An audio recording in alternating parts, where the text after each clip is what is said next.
There's no feeling more intense than starting over. If you deleted your homework the day before it was due, as I have, or if you left your wallet at home and you have to go back after spending an hour in the commute. If you won some money at the casino and then put all your winnings on red but it came up black.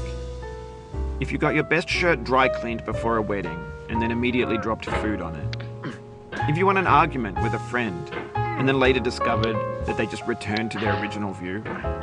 Starting over is harder than starting up. If you're not ready for that, like if you've already had a bad day, then what you're about to go through might be too much.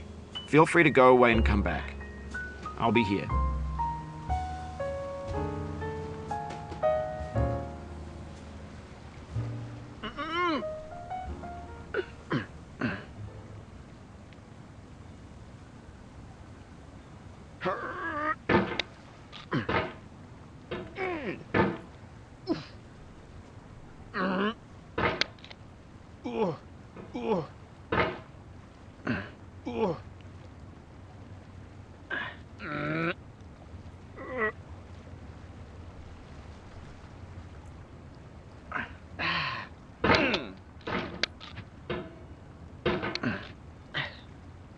No.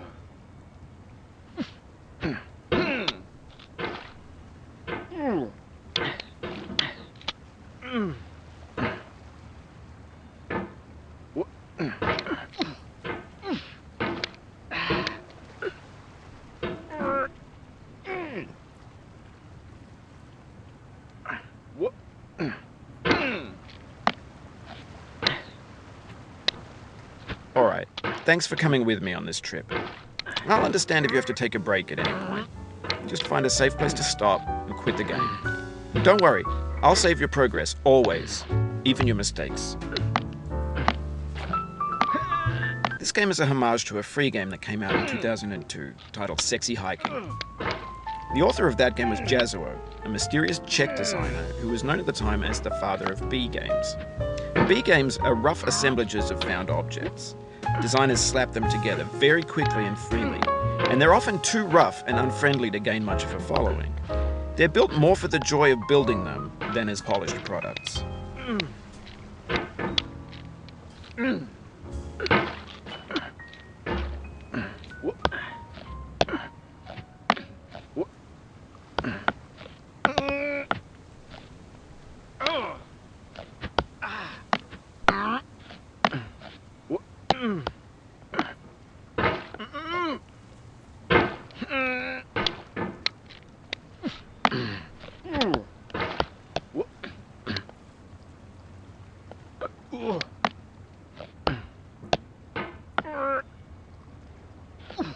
Oh, you just lost a lot of progress. That's a deep frustration, a real punch in the gut.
In a certain way, Sexy Hiking is the perfect embodiment of a B game. It's built almost entirely out of found and recycled parts, and it's one of the most unusual and unfriendly games of its time. In it, your task is simply to drag yourself up a mountain with a hammer.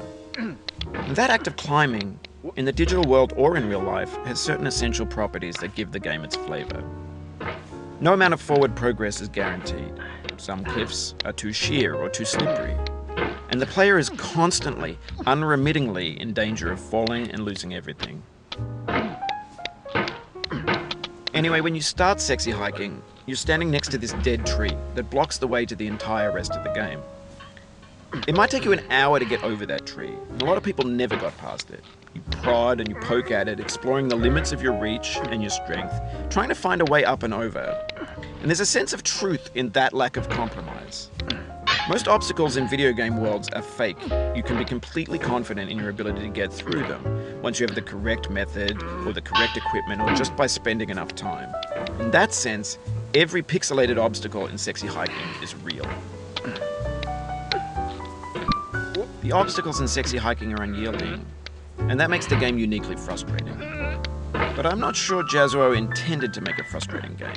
The frustration is just essential to the act of climbing, and it's authentic to the process of building a game about climbing. A funny thing happened to me as I was building this mountain. I'd have an idea for a new obstacle, and I'd build it, test it, and it would usually turn out to be unreasonably hard. But I couldn't bring myself to make it easier. It already felt like my inability to get past the new obstacle was my fault, as a player rather than as a builder. Imaginary mountains build themselves from our efforts to climb them, and it's our repeated attempts to reach the summit that turns those mountains into something real.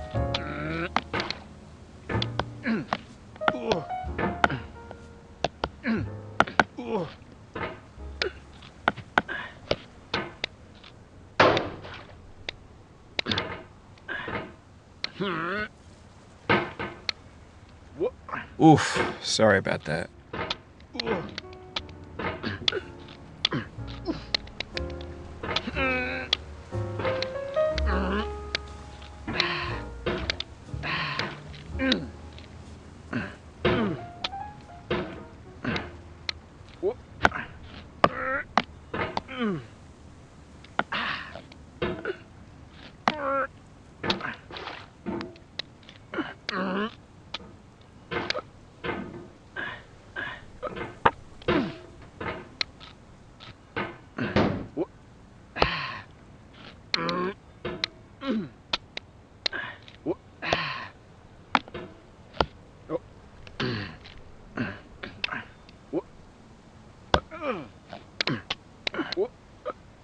Oh, it happened again.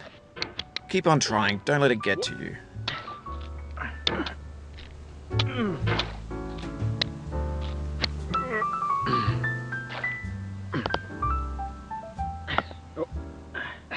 This thing that we call failure is not the falling down, but the staying down. Mary Pickford.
Mm.